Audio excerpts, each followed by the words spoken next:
exist as an actual course. Soon. All right.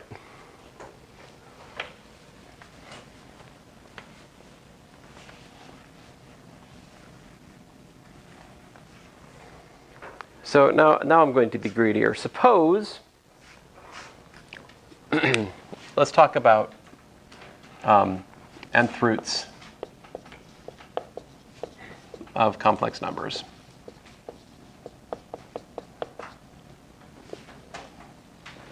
All right, so here's the problem. We want to understand what's the solution. So if I'm given z, all right, what are solutions to z to the n equal to w? I think I just did that backwards, so sorry. W to the n equal to z is what I want. Yeah. So our notation, simply this, the nth root of z will be the w in the complexes such that w to the n is equal to z. It's a set of things because of the Pac-Man ghost issue. It may not be clear yet, but I'll show you. Actually, let me just show you why it's a... Before I do the general derivation, let me show you an example. We could look at w to the fourth equal to 1, for example.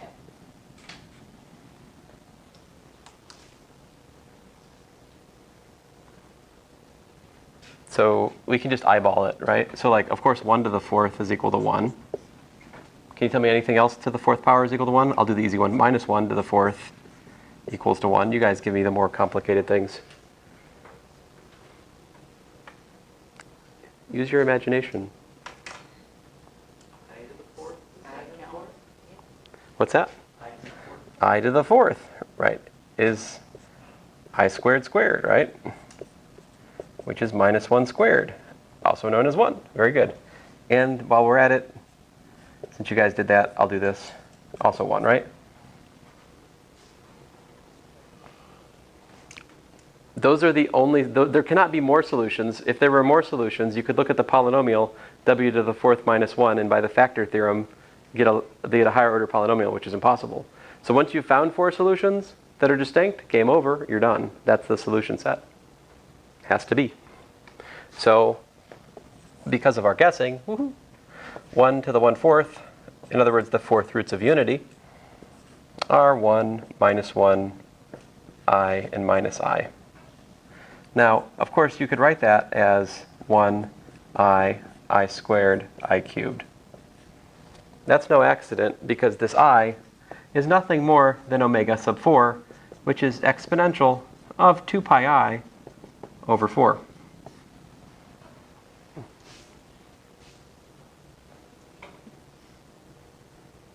You guys just guessed for me what we derived for the 7th instead for the 4th. Good job. Yeah, 4 is, and the picture is like way easier here too, right? Like 1, I, minus I, excuse me, minus 1, and minus I. So like there's your picture. Yeah. So is it always like I is equal to the exponent of 2 pi I over like the number of roots? That gives me the principal root of unity. That and its powers will generate the possible roots of 1. Let's see what happens when we're looking at something else, though. There's a little bit more to say here, and I want to say it before we're out of time, which will be soon. So let's try to solve the general problem. We want to solve w to the n. Can I ask a quick question? Yeah. When you have 1 to the 1/4, is that actually 1 to the 1/4 power? Is that only picture for something? This is a definition right here. this is, I mean, okay, so let me give you, that's a good question. It leads to the next definition. So definition, the nth root. So we use, this is common in complex analysis.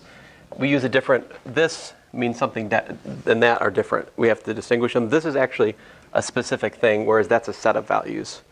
So this will be equal to the nth root of the modulus. Now this is just an ordinary garden variety nth root of a real number. I'm sorry, it's not a set of things. I don't know how to avoid this. Okay? This is just the nth root you know and love from reals. Sorry for the seeming circularity, but it's not really. This is a real number, the nth root of that. And then we have e to the I theta over n, where 0 less than or equal to theta less than or equal to 2 pi. Rather, well, we got to pick it. I guess I haven't read Shor's carefully enough. Look, guys, in Shor's, this is Shor's. Everyone else that I know of does this. Insist on the theta being between that and that range. It's called the principal square root. If you use a computer algebra system, it'll probably think of theta as being in there. So it's important to be aware of this. But for pedagogical reasons, I think Shor's uses 0 to 2 pi. That's what's been rumored to me from Dr. Smith. So if he's wrong, it's all his fault. Anyway, here, this doesn't make any sense until I give you an example. So like, what's this? What's the third root of I? So I do, let's make it more exciting. Let's make it 8 times I. Ooh. So the modulus of 8i is 8. So I have 8 to the 1/3 power. And then I have to, what is I?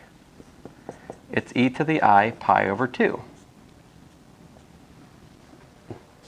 You need to think through that. I just happen to know it. Right? Cosine pi over 2 is 0. Sine pi over 2 is 1. So cosine theta plus I sine theta gives me back I when I plug in pi over 2. So my theta is pi over 2. So I do e to the I pi over 2 times 3. In other words, 2 e to the I pi over 6. Now, if you look at 2 e to the I pi over 6 and you cube it, what do you get?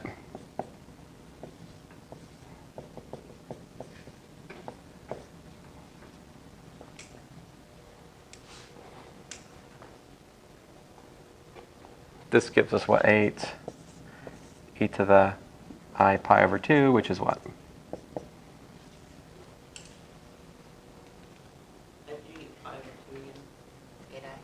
Imagination. 8i. Yeah, I happened to be talking to somebody about this earlier this week. But I is e to the I pi over 2. Geometrically, also is a good answer I could give you. So theta pi over 2. That's a better answer. All right, so.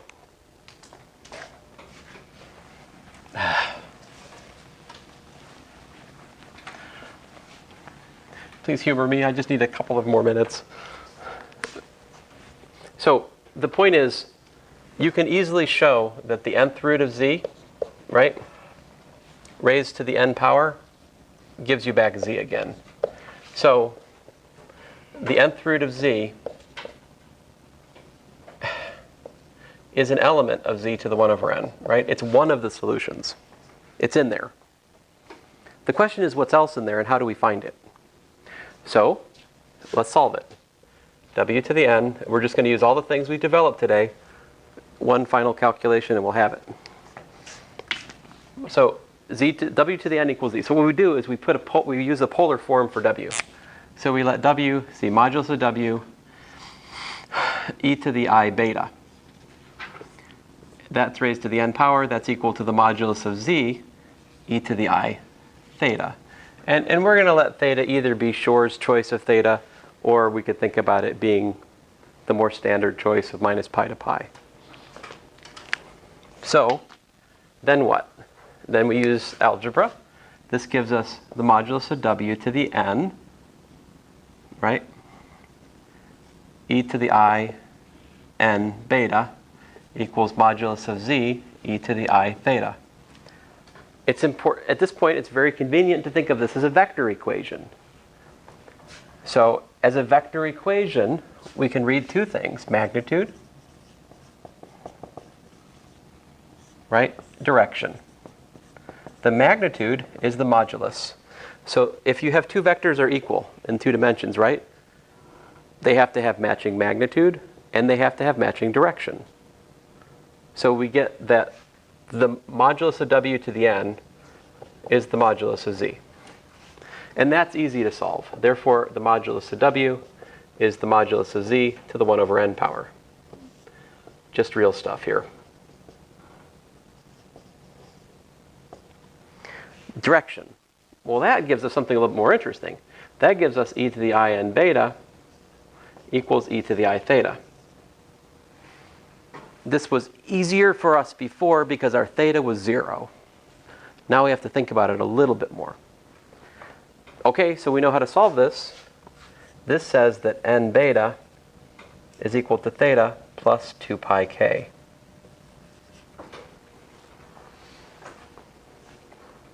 Again, because of the Pac-Man ghost geometric observation, the 2 pi periodicity of sine and cosine for the imaginary exponential, however you want to look at it. So, now, put the pieces together.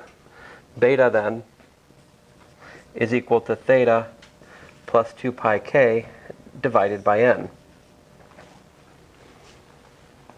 I'll put the pieces together over here.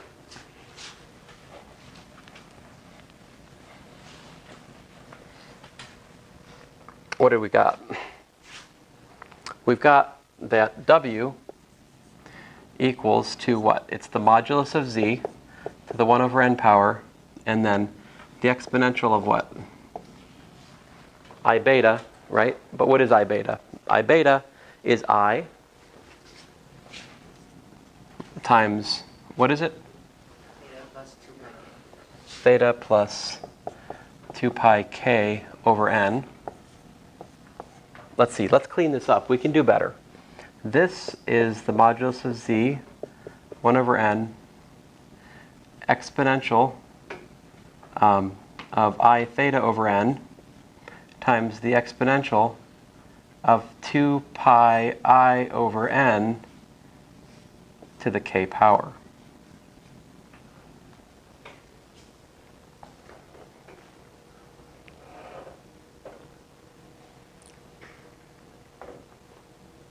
Did you see what I did there? All I did was that's I theta over n plus 2 pi I k over n.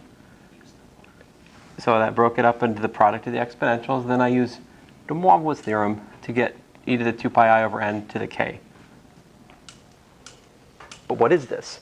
This right here is what we just defined just a second ago to be the principal nth root, or just the nth root for sure, of z.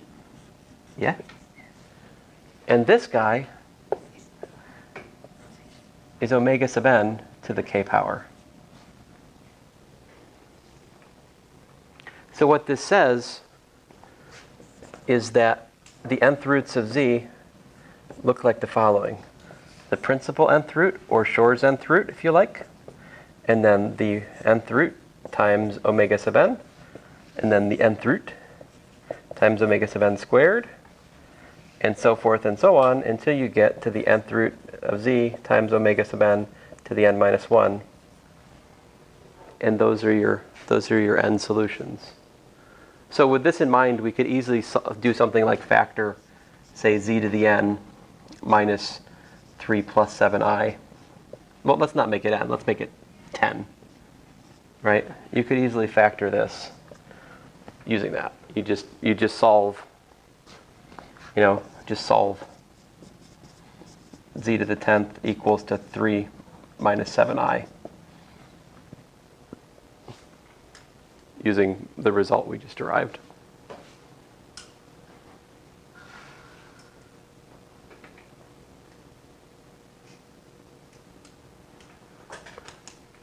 So I'm showing you this because I'm trying to follow the book. I would like to emphasize, left to my own devices, this would not have been in the course. For sure. Because I don't know of linear algebra problems which require this sophistication. And yet it's in the chapter 1 of this book, which makes me wonder, what applied problems do I not know about later in this book? So I'm just trusting the author that we need to do some of this stuff. I've probably done a little bit more than he has in chapter 1. I hope I've done enough that you can make sense of the complex homework now. Yep. So on this problem, you have W equaling all that, Z being the magnitude, and then the exponential being the rotational factor, basically. Yeah. So when you get down to the bottom of that, how do you have that W is now on the right side of the equation, W sub n to the k? Oh, this W is I defined that W, I'm sorry. I'm using this as a reserved notation for the nth root of unity. So for me, I'm saying, and that's not a W, that's an omega. Oh. Okay. Omega sub k, Okay. omega sub n That makes sense. is e to the 2 pi I over n, Okay. Gotcha. which is a rotation by 2 pi over n in the complex plane, but... Well, I'm sorry guys, I wanted to do more linear algebra today, but apparently I don't know how to talk about this quicker. I squeezed this down into a 40-minute conversation with somebody earlier this week. Not in this class, she just happened to have a question about this for something else, so... Yeah. Of course, if you'd like to know about how to do calculus over the complex numbers and stuff, you should take our complex analysis